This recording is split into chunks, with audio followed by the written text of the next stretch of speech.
नए तरीके से 3 नए लोडर और 15 ट्रक हायर करके, ताकि रेगुलर कूड़ा कहीं पर ना रहे, क्योंकि माननीय प्रधानमंत्री जी का भी यही सपना है कि स्वच्छ भारत बने। इसी प्रकार अभी सेवा पखवाड़ा भी चला है, जिसके तहत सबसे बड़ी प्राथमिकता थी अपने अपने क्षेत्र को स्वच्छ रखने की। कितने चैलेंज आपको आए इन सभी चीजों को मैनेज करने में? देखो, सबसे बड़ा चैलेंज हमें आता है, जैसे बुराड़ी विधानसभा में अलग अलग एजेंसियां हैं वहां काम करने वाली। दूसरा है जो बड़े नाले हैं या तो फ्लड के पास है या पीडब्ल्यूडी के पास है, तो जब वो उनके पास मेन पावर नहीं है, मेन पावर नहीं तो कॉन्ट्रैक्ट पे देते हैं। कॉन्ट्रैक्ट का काम होता है एक बार उन्होंने सफाई किया जितना हुआ और इसके बाद छोड़ के चले गए। यहाँ पर एमसीडी को फंडिंग देने की आवश्यकता, बढ़ाने की आवश्यकता, इसलिए कि ड्रेनेज का काम दिल्ली नगर निगम बेहतर कर सकता है, तो वो अगर हो जाता है तो हम और ज्यादा अच्छे से काम कर सकते हैं। हर व्यक्ति की एक अपनी जिम्मेवारी है कि वो सिर्फ अपने काम को करना प्रारंभ कर दे, वो अपनी जिम्मेवारी को अपने साथ लेके चलना शुरू कर दे, तो बहुत बड़ी समस्या नहीं होगी। अगर हम भी मन बनाए कि नहीं, मेरा घर मेरे पड़ोस का और मेरे पड़ोस का, लेफ्ट और राइट, हम 2 घर की ये साफ सफाई रखेंगे और अपनी करेंगे और इनसे मिलजुल के इस तालमेल करें, और हर आदमी अगर ये कनेक्ट कर ले, तो मुझे लग रहा है कि दिल्ली को स्वच्छ होने से कोई रोक नहीं सकता है। क्योंकि जो रोज एक दिन जो जा रहा है वो कल नहीं मिलने वाला, तो मैं कल को आज ही सिद्ध करना चाहता हूँ और आज से ही आगे लेके चलने की ये मेरी इच्छा है। वो मुख्यतः समस्याएं क्या रहती है जो आपको 2-4 होना पड़ता है? तो ये सड़कों के ऊपर जो गाय वगैरह आजकल बहुत ज्यादा ना पता चलता है कहाँ से एकदम से आ रही, और उनको आप उनका दूध पीने में आनंद लेते हैं, लेकिन उनको छोड़कर अगर गंदी पन्नियां खाने के लिए आप छोड़ रहे हैं, तो मुझे लग रहा है ये बड़ा दुर्भाग्य का विषय है। अगर 5 गाय एक डेयरी की सड़क पर पाई गई, उस डेयरी के अगेंस्ट भी कार्रवाई करने की आज से हम लोगों ने निर्देश जारी किए। गाय को बाहर छोड़ दिया गया आवारा की तरह, कुत्ते को घर में रखा गया है। इससे क्या लग रहा है कि हमारी संस्कृति कहीं ना कहीं धूमिल नहीं हो रही? नेगेटिविटी को अंदर लाना, पॉजिटिविटी को बाहर करना। हमारा अनऑथराइज कॉलोनी में रहने वाला व्यक्ति अगर मतदान कर रहा है तो फिर वोट भी तो अनऑथराइज हो जाएगा, तो फिर सरकार भी अनऑथराइज हो जाएगी। लेकिन अक्सर देखने को मिलता है जहाँ पे घनी आबादी, वहाँ पे रेडी पटरी होती है, क्या उनको बेहतर व्यवस्थित तरीके से लगाया जाए, इसके लिए क्या कुछ कदम उठाए जा रहे हैं? वो अपनी शॉप भी करता है, फिर बाहर 4 फुट 6 फुट इंक्रोच खुद भी करता है कि बाहर तक सामान लगाता हो, फिर अपने आगे ठेली वाले को ठेली लगाने की अनुमति देता है, ताकि उससे भी 4000 8000 2000 किराया महीने का मिलता रहे। नमस्कार, मैं हूं गणेश यादव, आप देख रहे हैं लोकतंत्र की बुनियाद। मैं अपने शो के तहत प्रत्येक कार्यक्षेत्र के सिद्धस्त महानुभावों से मिलता हूं और उनके द्वारा किए जा रहे कार्यों को लेकर के बड़ी बारीकी से चर्चा करता हूं। आज ऐसी शख्सियत जिन्होंने कभी हारना सीखा ही नहीं, चुनावी मैदान में जब भी उतरे जीत का परचम लहराया, और वो शख्स कोई और नहीं, सिविल लाइन जोन के वर्तमान चेयरमैन और मुकुंदपुर वार्ड के निगम पार्षद गुलाब सिंह राठौर जी है। नमस्कार सर, स्वागत है आपका। नमस्कार गणेश जी, बहुत बहुत धन्यवाद। सर, सबसे पहले तो बहुत बहुत बधाई आपको। आप सिविल लाइन जोन के चेयरमैन हैं और बहुत बड़ा जोन है और बहुत सारी चीजें जो आपके अंतर्गत आती है। आपकी नियुक्ति ऐसे समय में हुई है जब तीनों ही सरकार बीजेपी की है, लेकिन कार्य बहुत कठिन है। कैसे इन सभी चीजों को मैनेज कर रहे हैं? देखिए, सबसे पहली बात है कि मेरे ऊपर मेरे माता पिता का बड़ा आशीर्वाद रहा, क्योंकि मैं अपनी माँ का भगत हूँ। दूसरी माता है जो हमारी, कहते हैं मेरी पार्टी मेरी माँ है। तीसरा मेरी भारत माता है। और जब इन 3 माँओं का दुर्गा लक्ष्मी सरस्वती के रूप में जिस पे आशीर्वाद हो, वहाँ पर तमाम चीज़ें स्वतः संभव होना शुरू हो जाती हैं। जहाँ तक इस जोन चेयरमैन बनने के लिए, ये कोई मेरे लिए ना तो बहुत अति उत्साहित करने वाला विषय है, ना निरुत्साहित करने वाला विषय, क्योंकि निरंतर काम करने वाले व्यक्ति के लिए एक ही शौक होता है कि मैं कितना लोगों के लिए काम कर सकता हूँ, क्योंकि वो जिम्मेवारी मुझे दी गई है। और मैं सौभाग्यशाली यानी भाग्यशाली हूँ कि मेरे जैसे व्यक्ति को भी दिल्ली प्रदेश के अंदर 3 बार पार्षद बनने का मौका मिले। भारतीय जनता पार्टी निरंतर 2 बार से महामंत्री जिले को बना रहे हो, आज वर्तमान में चेयरमैन का भी दायित्व दिया, तो मेरी रिस्पॉन्सिबिलिटी और ज्यादा हो जाती, ये मैं महसूस करता हूँ, मेरी जिम्मेदारी और ज्यादा होती। लेकिन अभी तक के 3.5 महीने के इस कार्यकाल में जोन के बहुत स्मूथ रूप से और मैं अधिक से अधिक काम कर पा रहा हूँ, क्योंकि सभी अधिकारी मेरी बात को विशेष तवज्जो देते हैं। और मैं जिस भी अधिकारी को चाहे डिप्टी कमिश्नर हो, चाहे असिस्टेंट कमिश्नर हो, चाहे अतिरिक्त किसी विभाग के एचओडी हो, अगर हमने रात में भी मैसेज डाल दिया है तो उन्होंने रात में भी रिप्लाई दिया और सुबह उसका रिजल्ट दिया है।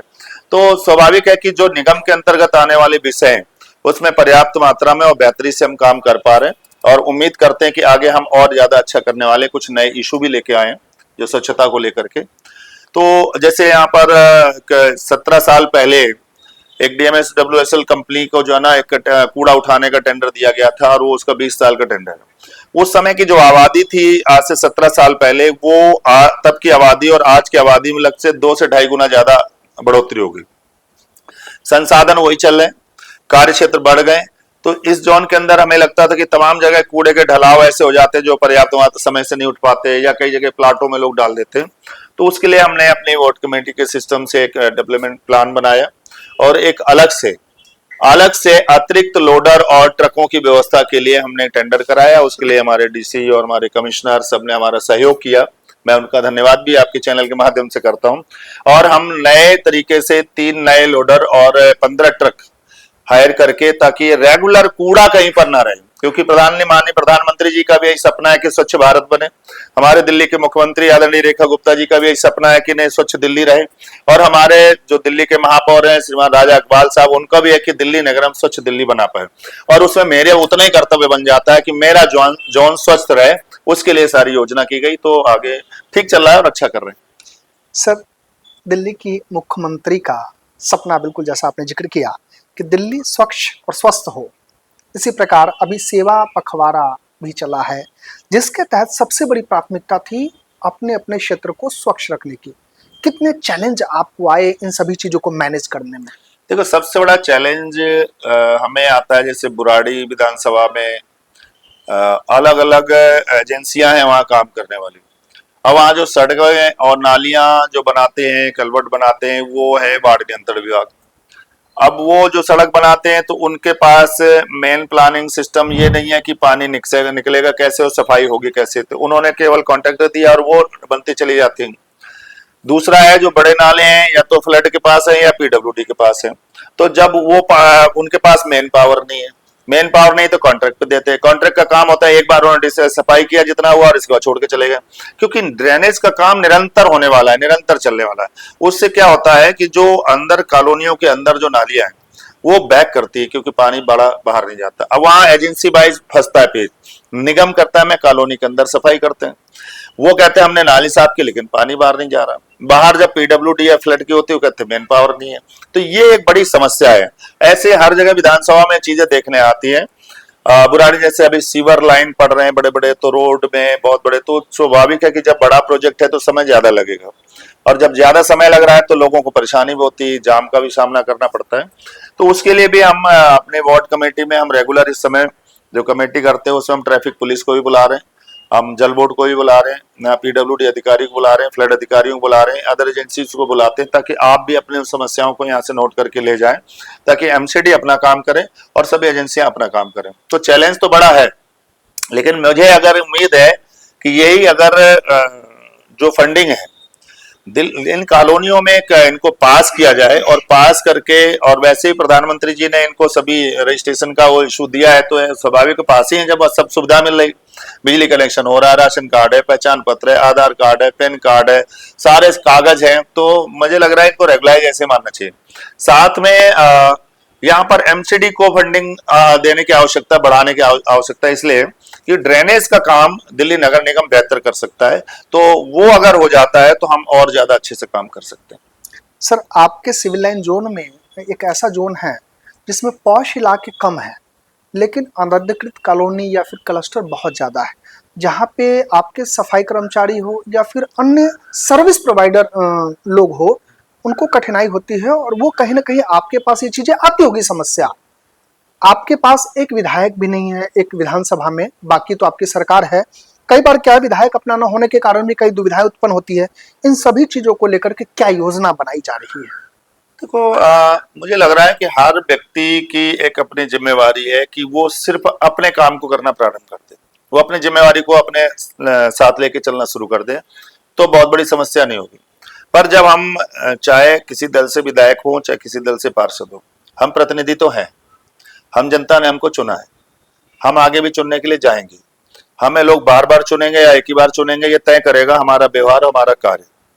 और आपने देखा होगा कि बहुत सारे लोग एक बार जीतते हैं और इसके बाद समाप्त हो जाते हैं और तमाम जगह सफाइयां देते फिरते हैं। वहीं पर लोग होते हैं जो निरंतर जीतते रहते हैं। तो कहीं ना कहीं प्रामाणिकता ये बात की बनती है कि कहीं ना कहीं सामंजस्य कार्य क्षेत्र रहा हो चाहे व्यवहार क्षेत्र रहा हो, इन सब चीजों में बैलेंस किया जिसने, तो ये होता है। अब जिनके परिस्थितियों में जो काम आ रहा है, यानी पीडब्ल्यूडी फ्लड है, तो वो लोग अपनी जिम्मेवारी निभाएं। मैं ऐसे ही क्षेत्र के तमाम उन लोगों से भी चाहूंगा, जैसे आरडब्ल्यू है, एनजीओ है, स्थानीय लोग हैं, कि हम जहां पर रहते हैं अगर हम भी मन बनाएं कि नहीं, मैं, मेरा घर मेरे पड़ोस का और मेरे पड़ोस का, लेफ्ट और राइट, हम दो घर की ये साफ सफाई रखेंगे और अपनी करेंगे और इनसे मिलजुल के इस तालमेल करें, और हर आदमी अगर ये कनेक्ट कर ले, तो मुझे लग रहा है कि दिल्ली को स्वच्छ होने से कोई रोक नहीं सकता है। तीसरा है कि जो दिल्ली नगर निगम में एक बहुत समय पहले, आज से लगभग 12 साल पहले सफाई कर्मचारियों की नियुक्तियां कुछ हुई थी, तब से अभी तक नहीं हो रही। रेगुलर रिटायरमेंट हो रहे हैं, रेगुलर लोग, उनकी उम्र ज्यादा हो रही है, तो अधिक उम्र हो जाने के बाद भी वो काम उतना नहीं कर पाते, रिटायरमेंट होने के बाद उनकी जगह नहीं भर पा रही है, तो एरिया बढ़ रहा है और कर्मचारी घट रहे हैं। इसका भी प्रभाव स्वच्छता में पड़ता है। और ऐसा नहीं, कर्मचारी अगर दिल्ली ऑल ओवर में देखें तो पर्याप्त कर्मचारी ऑल ओवर दिल्ली देखें, लेकिन जोनल अनुसार अगर देखेंगे तो किसी जोन में डबल है और किसी जोन में आधे हैं। मुझे लग रहा है कि इसके लिए भी मैंने आयुक्त महोदय से विषय रखा था, हाउस में भी विषय उठाया था।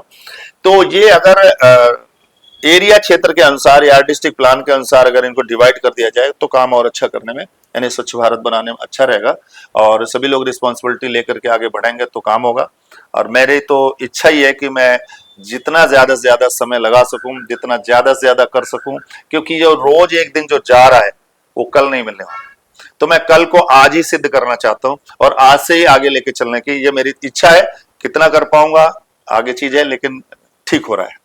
बतौर चेयरमैन वार्ड कमेटी की जब बैठक होती है तो अलग अलग क्षेत्र के पार्षद हैं, सबकी अपनी अपनी समस्याएं होती होगी।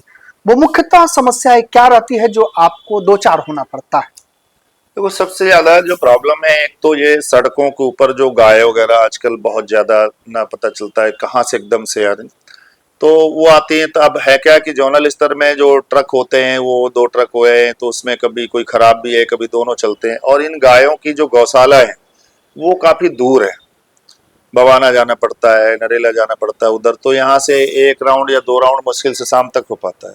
तो वही 8-10 गाय उठा पाते हैं। फिर उसके अलावा भी और भी चीजें होती है, मछली बाजार है या और उस तरह के नॉन वेजिटेरियन उन चीजों करने के लिए। तो मैं तो ये कहूंगा कि ये सोल्यूशन नहीं है कि एमसीडी गायों को केवल उठाए और वो वहां पर बंद करते रहे। मैं तो सभी डेयरी के लोगों से, या जो लोग गाय पालते हैं, आप गाय पाल करके क्या करते हैं? 2 चीजें, एक पशुधन एकत्र करते हैं और उसका दूध आप लेते हैं, और दूध अपने क्षेत्रवासियों को, पड़ोसियों को या अपने बच्चों को भी, अपने बच्चों को ही पिलाते हैं तो भी आप मेहनत करके उनको व्यवस्थित करते हैं, पड़ोसियों को दूध बेच करके पैसा अर्जित करते हैं और वो लगाते हैं। लेकिन उन गायों का, जिन्हें गौ माता भी कह रहे हैं, और उनको आप उनका दूध पीने में आनंद लेते हैं, लेकिन उनको छोड़कर अगर गंदी पन्नियां खाने के लिए आप छोड़ रहे हैं, तो मुझे लग रहा है ये बड़ा दुर्भाग्य का विषय है। तो मैं उनसे सबसे आग्रह करूंगा कि आप इन गायों को अगर रखते हो, आप मत 10 रखिए, 6 रखिए, 4 रखिए, 2 रखिए, लेकिन उनको सुरक्षित स्थानों पर रखें। उन्हें घर पे भोजन और वो सब कुछ देंगे तो दूध भी अच्छा होगा, गायों की क्वालिटी क्वांटिटी भी अच्छी होगी, और उनका व्यवहार अच्छा होगा, लोगों के प्रति भी एक अच्छा संवेदना होगा और क्षेत्र का माहौल भी अच्छा होगा। लेकिन फिर भी ये हमारा विषय है, लेकिन हम अपनी तरफ से, जोन की तरफ से प्रयास और कर रहे हैं कि कुछ और गाड़ियों की बढ़ाने की, ताकि उससे बढ़ के ज्यादा से ज्यादा गायों को उचित स्थान। वैसे आज हम लोगों ने फैसला किया है वार्ड कमेटी में कि अब हम चिन्हित करेंगे कि जिन गायों के मुहर लगी हुई है या निशान लगा हुआ कि ये गाय इस डेयरी की है या उसमें आ रहा है, उसको हम चयनित कराने वाले हैं। और अगर 5 गाय एक डेयरी की सड़क पर पाई गई, उस डेयरी के अगेंस्ट भी कार्रवाई करने की आज से हम लोगों ने निर्देश जारी किए, ताकि वो डेयरी वाले इस तरह से क्यों घटिया काम कर रहे हैं कि आप दूध निकाल के गायों को सड़कों पर छोड़ देते हैं, तो वो उनकी भी जिम्मेवारी है, उस पर भी एक्शन लेने जा रहे हैं। सर, आपने गाय की बात की, गाय को माता का दर्जा दिया गया है। पहले आप भी ग्रामीण पृष्ठभूमि से, मैं भी ग्रामीण पृष्ठभूमि से हूँ। अक्सर गांव में देखा जाता था कि गाय को बांध करके उसको चारा देते थे और कुत्ते को बाहर दरवाजे पे रखा जाता था रखवाली के लिए। लेकिन अब विपरीत हो गया है, गाय को बाहर छोड़ दिया गया आवारा की तरह, कुत्ते को घर में रखा गया है। इससे क्या लग रहा है कि हमारी संस्कृति कहीं ना कहीं धूमिल नहीं हो रही है? पिछले मैं देख रहा हूँ कि 89-90 के बाद से इस भारत के अंदर तमाम चीज़ों को बदलाव की तरफ देखा गया है, और ये पश्चात सभ्यता कहें या वामपंथी सभ्यता कहें, वो ज़्यादा यहाँ कल्चरल लागू हुआ है। नेगेटिविटी को अंदर लाना, पॉजिटिविटी को बाहर करना। तो आप देखेंगे धीरे धीरे धीरे धीरे लोगों ने मूवमेंट को बदलता था। पहले घर में महिलाएं निकलती थी तो उनका स्वरूप अलग होता था। इसके बाद धीरे धीरे बदलते बदलते अब जो निकलते उसका स्वरूप अलग है। सब लोग नहीं, लेकिन जो ज्यादा अपने आप को हाई फाई हो गए उनका बदल गया। ऐसे यहाँ पर भी देखेंगे कि जिसके पास एक गाय है, दो गाय है, वो सड़क पर नहीं छोड़ता, क्योंकि उसके लिए वो गौ माता है। वो घर पे रखता है, उसका दूध खुद पीता है, क्योंकि उसके बच्चे पिएंगे, दो गाय का दूध इतना ही हो पाता है, एक दो गाय का, तो घर के लिए। तो वो चाहता है कि मेरे गाय का दूध अच्छा हो, मेरे बच्चे पिएंगे, मेरी फैमिली पिएगी। लेकिन जब इसको व्यवसायीकरण में लोग ले आते हैं, तो व्यवसायीकरण करते गायों की संख्या उनके यहाँ बढ़ जाती है और जगह उनके पास होती नहीं, तो केवल दूध के लिए गली पे लाए और वहां दूध निकाला और इसके बाद छोड़ दिया, चले गए। तो जितना भी किसी भी कार्यक्रम में व्यवसायीकरण जितना ज्यादा होगा, वहां पर यही परिस्थिति होगी। आज डॉग लोग पाल नहीं रहे, ये कुत्ते पाल नहीं रहे, ऐसे भी कोई मंशा नहीं कि उनके प्रति इनकी संवेदना है। ये भी एक बड़ा रोजगार खड़ा हो चुका है। मैं देखता हूं तमाम लोग छोटे बड़े हर साइज के पालते हैं उनको, फिर उसको मार्केट में बेचते भी, और अच्छी कॉस्ट पे बिकते हैं। शायद गाय की भी कीमत कई जगह कम पड़ जाती है और उसके कुत्ते की बड़ी होती है, तो उनको लोग घर में, और उसको शौक करने वाले लोग, जिसको मैं ये भी कहूं कि जो नए रईस बनते हैं, मैं अपने से भी कह सकता हूं कि जो लोग नए रईसत की तरफ बढ़ते हैं तो दिखावा ज्यादा होता है, तो वो लोग कुत्ते पालते हैं और अपने बेड में लिटाते हैं। माता पिता बाहर में बैठे होते हैं जिन्हें अंदर चाय नहीं मिलती है, कई बार तो उन्हें हॉस्टल में वहां पर भेज देते हैं, आश्रम में, लेकिन वो डॉगी डॉगा जो भी है उनके हैं वो बेड पर सोते हैं, बच्चों के साथ सोते हैं। तो संस्कार भी तो वैसे ही आएंगे। वो कितना भी आप उसको नहला धुला लीजिए, लेकिन जो उनकी वाइब्रेशन स्माइल है वो तो अलग ही आती है ना, और वो कहीं ना कहीं धीरे धीरे अंदर मानसिक प्रभाव डालती है। इसीलिए लोग चिड़चिड़े होते चले जा रहे हैं, वो मनुष्य उन्हें पसंद नहीं आ रहे, उन्हें डॉग पसंद आ रहे हैं। तो मेरा आपके चैनल के माध्यम से निवेदन यही है कि गायों को पालें तो उनका सम्मान करें, अन्यथा फिर मत पालिए, कुत्ते पाल लीजिए, वही ठीक रहेगा। सर, आपका जो जोन है, एरिया, वो अनऑथराइज कॉलोनी है, जहां लोग, हालांकि ये तो इलीगल नहीं है, लेकिन लोग जब शहर में आते हैं तो उनकी एक मंशा होती है कि आशियाना हो और एक छोटी सी छत हो। ऐसे में जब लोग अपने आशियाना बनाते हैं तो कहीं ना कहीं कई चीजों का उनको सामना करना पड़ता है। इनमें सुगम, सहज, सरल तरीके से कुछ उनको सहूलियत मिल सके, इसके लिए आपका विभाग क्या कर रहा है? देखिए, आज ही हमने वार्ड कमेटी में एक प्रस्ताव पास किया है, मिनट्स में भी आ जाएगा आगे, कि जो भी मुख्य यूजर है वो 100 गज तक अगर अपना मकान बनाता है और मुख्य यूजिंग के लिए उसका अपना है, कमर्शियल एक्टिविटीज में नहीं है, 2 मंजिल तक एक फैमिली के लिए रहने के लिए होता है और वो बना सकता है, उसमें किसी प्रकार को उनको परेशान ना किया जाए, किसी प्रकार के कोई एक्शनल इस तरह के ना किए जाए। हाँ, अगर कोई कमर्शियल है जहाँ पर नक्शा पास कराया जा सकते हैं, नक्शा पास कराना चाहिए, उसमें वो चीज़ एक अलग मैटर है, क्योंकि डीएमसी एक्ट कहाँ पर क्या क्या चीज़ करता है उसको करना है, और भी तमाम जो डॉक्यूमेंट्स है उसको करना है। कहीं पर कानूनी कोर्ट मैटर ऐसे ना हो, उन पर चीज से बचना है। बाकी अगर यूजर अपने लिए घर बना रहा है तो उसको तो इतना तो चाहिए ना, सहूलियत मिलना चाहिए। तो मैंने उसके लिए आज मिनट्स पास कराए हैं, सभी अधिकारियों को निर्देश भी दिए गए, और मैं उम्मीद करता हूँ कि बिल्डिंग विभाग हो या अन्य विभाग इस विषय पे संज्ञान भी लेंगे। और मैं तो पूरी दिल्ली के लिए चाहता हूँ कि इस तरह के इशू आना चाहिए। अब ये क्या अनऑथराइज और क्या ऑथराइज, जो कॉलोनियां 40 साल से लोग रह रहे हैं, जिनके नक्शे बार बार गवर्नमेंट में जमा हो चुके हैं, जिनके तमाम डॉक्यूमेंट्स रेडी हो चुके हैं, जिनको अप्रूव कर दिया। और सबसे बड़ी बात मैं जो कहना चाहता हूं, जो बार बार मुझे पीड़ित करती है गणेश जी, पीड़ित ये करती है कि आखिर अनऑथराइज शब्द क्या होता है, अनऑथराइज कहते किससे हो, अनऑथराइज इलीगल। आखिर मैं अपना प्लॉट खुद खरीदता हूं, बेचने वाला बेच रहा है, हम पैसे देते हैं, हम अटॉर्नी रेवेन्यू जमा करते हैं, रेवेन्यू गवर्नमेंट के पास जाती है और हम उसके पेपर कराते हैं, पेपर कराने के बाद हम उसमें बिजली लगाते हैं तो पैसे देते हैं, हम जो भी डॉक्यूमेंट्स तैयार करते हैं सब सरकार की तरफ से मिल रहा है। तो फिर हम अनऑथराइज है क्या? हम मतदान जो देते हैं उस मतदान से प्रतिनिधि चुनता है, और प्रतिनिधि जो चुनता है वो सरकार बनाता है। सरकार तो हमारा अनऑथराइज कॉलोनी में रहने वाला व्यक्ति अगर मतदान कर रहा है तो फिर वोट भी तो अनऑथराइज हो जाएगा, तो फिर सरकार भी अनऑथराइज हो जाएगी। तो तमाम चीजों मुझे लग रहा है काम करने की आवश्यकता है। ये अनऑथराइज शब्द समाप्त होना चाहिए, इस पे कुछ नया रूप दे करके और लोगों को परमानेंट सहूलियत मिले। अब सीवर भी पड़ रहे हैं, पानी भी है, सड़क भी बन रही, सब कुछ हो रहा है। पहचान पत्र, आधार कार्ड, पैन कार्ड, जितने भी डॉक्यूमेंट सब कुछ है, गाड़ी घोड़ा बंगले सब कुछ है, पार्किंग हो रही, सब कुछ हो रहा है, टैक्स हाउस टैक्स भी जमा हो रहा है। अब बचा क्या है जिसको अनऑथराइज माना जाए? तो मुझे लगता है कि यार ये तो एक व्यवसायिक बीच में इस बिंदु को हटाना चाहिए, बीच की जो दरार है इसे समाप्त कर देना चाहिए। और हर कॉलोनी के अंदर अगर नक्शा पास करने का एक प्रावधान हो जाए तो हर आदमी रिश्वतखोरी खत्म हो जाएगी।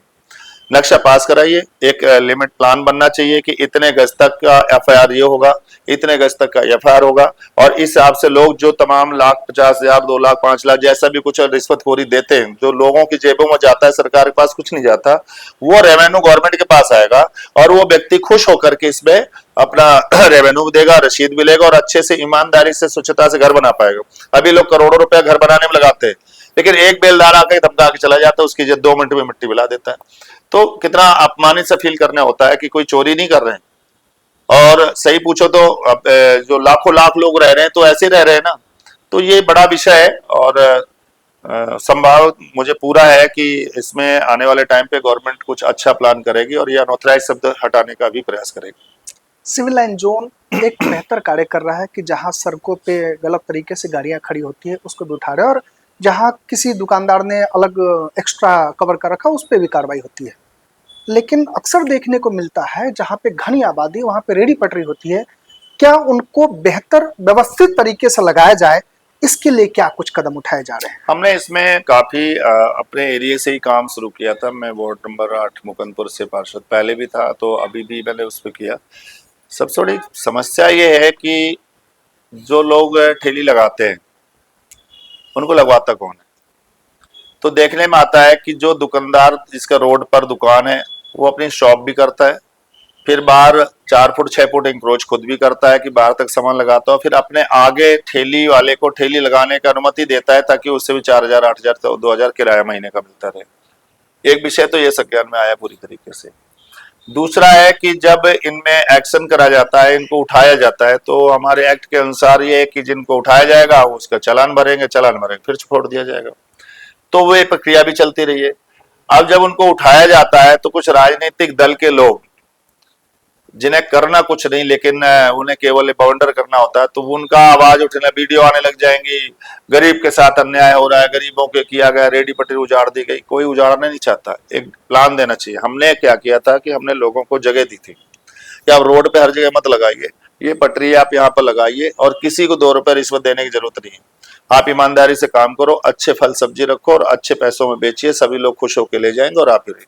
लेकिन होता क्या है कि जब उनको लगा दिया तो जहां से आप हटाओगे वहां पर फिर उनकी लग जाएगी, क्योंकि वो तो मेरी जगह बनी गई और ये जगह मेरी थी, तो रिश्तेदार कोई आ जाएगा। तो इससे जो अभी ये हल नहीं हो पाया पूरी तरीके से, दिल्ली नगर निगम अपना एक्शन करता है, लेकिन इसमें अगर हमें दिल्ली पुलिस भी अगर इसमें कहीं ना कहीं थोड़ा सा सपोर्ट और ज्यादा करे, करते हैं वो लोग, लेकिन और ज्यादा करे कि इस तरह की बाजार जहां लगे वहां बीट अफसर को जो है टाइट किया जाए, क्योंकि कहीं ना कहीं उनका भी इन्वॉल्वमेंट देखने में आता है कई जगह। तो उससे हमें ज्यादा काम करना आसान हो पाएगा। फिर भी सिविल लाइन जोन निरंतर कहीं ना कहीं एक्शन कर रहा होता है, कहीं ना कहीं लोगों को समझाने का भी काम करते हैं। हम लोग मीटिंग भी कर रहे हैं, अवेयरनेस कार्यक्रम भी कर रहे हैं, तो उन चीजों से लोगों को जगाने की व्यवस्था कर रहे हैं। आज नहीं कल तो सफलता मिलेगी। सर, इन सबसे राजनीति से इतर एक सवाल आप राजनीति में सक्रिय हैं, चुने हुए प्रतिनिधि हैं, जोन चेयरमैन हैं, संगठन में भी आपकी भूमिका रहती है, और सबसे बड़ी बात आप धार्मिक प्रवृत्ति के हैं, क्योंकि बिना पूजा पाठ किए आप एक दिन भी नहीं निकलते हैं। परिवार के लिए कैसे समय का सुनियोजन, क्योंकि बच्चों को भी समय देना बहुत उचित है। सबसे पहले कहा है जिस देश धर्म में जन्म लिया बलिदान उसी के लिए हो जाए। तो जिस देश में जन्म लिया उसके लिए सदैव कृत संकल्पित रहना चाहिए। जिस धर्म में जन्म लिया उसके प्रति हमारा कर्तव्य बनता है, तो वो तभी संभव है कि जब उसकी साधना में आप जाएंगे। आपको कैसे पता चलेगा कि मुझे क्या करना चाहिए जिससे मेरी धार्मिक व्यवस्थाएं ठीक रहे? तो हमने उसमें देखा कि एक अच्छा मानव जीवन जीना अगर है और सहजता, सलीनता, सभ्यता और तर्क संगतगत विषय रखने की अगर क्षमता प्राप्त करनी है तो आपको श्री रामचरितमानस पाठ करना चाहिए। आपको अगर सामने पक्ष और विपक्ष और सही गलत का निर्णय लेने के लिए अगर वो चीजें करनी है तो आपको श्रीमद् भागवत कथा ग्रंथ सुनना चाहिए, तो श्रीमद् गीता को सुनना चाहिए, पढ़ना चाहिए। तो ये जब चीजें होती हैं तो उससे क्या आपके अंदर एक भावुकता आती है और उससे आपके अंदर धार्मिक प्रवृत्ति उत्पन्न होती है। तो जब धार्मिक विचार के आप होते हैं तो किसी के साथ अन्याय करने से पहले आप 10 बार सोचते हैं। तो जब आप अन्याय नहीं करेंगे तो स्वाभाविक है कि आपके अच्छे लक्षण बनेंगे, लोग आपसे प्रेम करेंगे। जहां तक परिवार का विषय है तो परिवार के बिना तो आप ये सब कुछ कर ही नहीं सकते। और मैं भाग्यशाली हूं कि मेरा परिवार ऐसा परिवार है कि मैं बहुत ही मतलब ये सब कुछ कर पा रहा हूँ। उनका 100% सपोर्ट मेरे साथ रहता है। और तब से नहीं, जब मेरे बहुत छोटे छोटे बच्चे थे, मेरी पत्नी का उस समय त्याग मैं कह सकता हूँ कि कम लोग कर पाते। आज भी बच्चे बड़े भी हो गए हैं लेकिन हमारी फैमिली बहुत अच्छे से, मैं पहले से मेरे गांव से भी मैं जॉइंट फैमिली हूँ, मेरे भाई वगैरह भी जॉइंट अभी तक है, अभी भी है। उसके लिए मैं हमेशा करता था कि हम सुबह से लेकर रात तक काम करते हैं जहां भी जाना होता है, लेकिन हर सप्ताह कम से कम हम अपने सभी चारों बच्चों के साथ, पत्नी और मैं, रात्रि में 11 बजे पहुंच गए तो 12 बजे तो एक साथ भोजन करेंगे, 10 बजे एक साथ भोजन करेंगे। फिर हम लोग घंटों 2 घंटे बात करते थे जिसमें अपनी पुरानी हिस्ट्री, दादा दादी के था, मेरे माता पिता ने ये किया, मैंने ऐसे किया, ये संघर्ष थे, मम्मी ने ये संघर्ष किया, आप लोगों को कैसे करना है, कैसे आपकी रिस्पेक्ट आगे रहेगी, कैसे आप समाज के लिए एक अच्छा संदेश पे पाओगे, कैसे राष्ट्र के लिए निर्माण में आप अपना योगदान पे पाओ। तो इनमें लंबी वार्ता करते हैं तो सब धीरे धीरे मैच्योरिटी और एक दूसरे को खुल के बात करते हैं। और वो समय होता नहीं है, समय निकालना पड़ता है। जैसे हम समाज के लिए समय निकालते हैं तो हमें मालूम इस टाइम से करना है। जैसे मैं ऑफिस जाता हूँ, मुझे मालूम इतने टाइम ऑफिस बैठना है, मुझे सिविल लाइन जोन के समय आना है, मुझे मालूम है करना है। इसके अलावा बीच में भी गतिविधियां आती हैं, उनको भी अटेंड करना है। तो वो सब कुछ मैनेज करना आपको आना चाहिए। इसी को आप एक अच्छे मैनेजर कह जाते हैं। और अगर आप अच्छे मैनेजर है तभी सिविल लाइन जोन के चेयरमैन बन पाते हैं।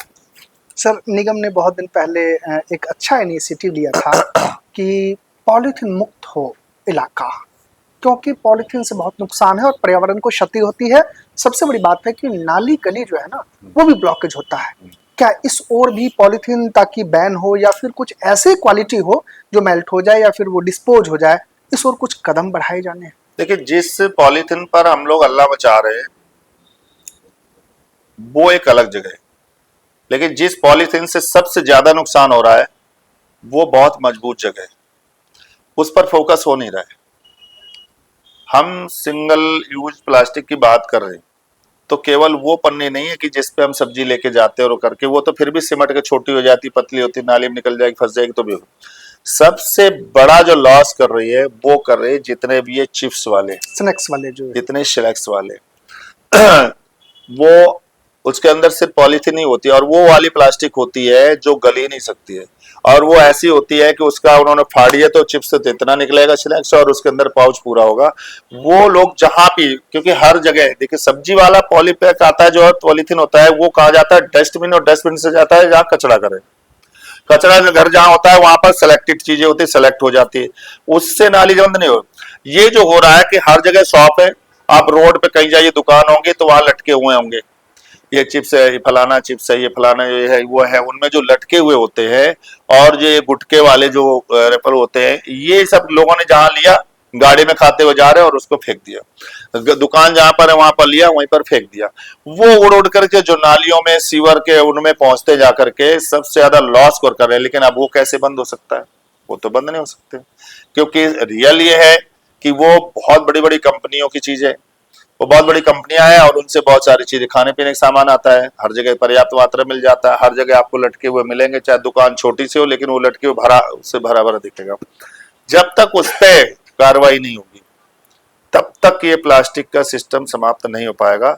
और वो होना, जब तक बड़े लेवल पे कोई स्कीम नहीं बनेगी तब तक संभव नहीं। फिर भी हम बराबर मीटिंगों में भी और जहाँ हम लोग जाते हैं छोटी छोटी सभाओं में भी, वहां पर सबको एक संदेश देते हैं कि जहां पर इस तरह के प्लास्टिक की यूज ना करें, आप थैला लेके बाजार जाइए, उनमें सब्जी लेके आइए, सब कुछ करिए। वो सब कुछ किया जाता है, लेकिन संपूर्ण इसका समाधान अगर करना है तो संपूर्ण प्लास्टिक बैन करने की आवश्यकता पड़ेगी जो सिंगल यूज की है। यानी कि कहीं ना कहीं बड़े स्तर पे कदम उठाने की आवश्यकता है। निश्चित। हमारे साथ थे सिविल लाइन जोन के चेयरमैन गुलाब सिंह राठौर जी, जिनसे हमने वार्ता की और आपने प्रत्येक विषयों पे अपनी बड़ी बेबाकी से पक्ष रखा।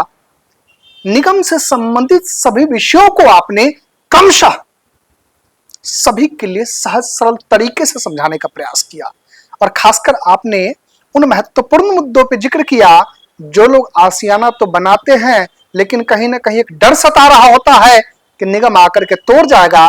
उन्होंने बताया कि आप अगर व्यक्तिगत इस्तेमाल के लिए बना रहे हैं तो कोई कार्रवाई नहीं करेगा, ऐसा प्रावधान किया जा रहा है। इसी तरह बने रहे हमारे साथ, देखते रहे लोकतंत्र की बुनियाद। नमस्कार। नमस्कार। नमस्कार। हमसे जुड़े रहने के लिए हमारे YouTube चैनल को सब्सक्राइब करें और नई वीडियो की नोटिफिकेशन के लिए बेल आइकॉन को दबाएं। अगर आप ये वीडियो Facebook पर देख रहे हैं तो लाइक जरूर करें और ज्यादा से ज्यादा शेयर करें। धन्यवाद।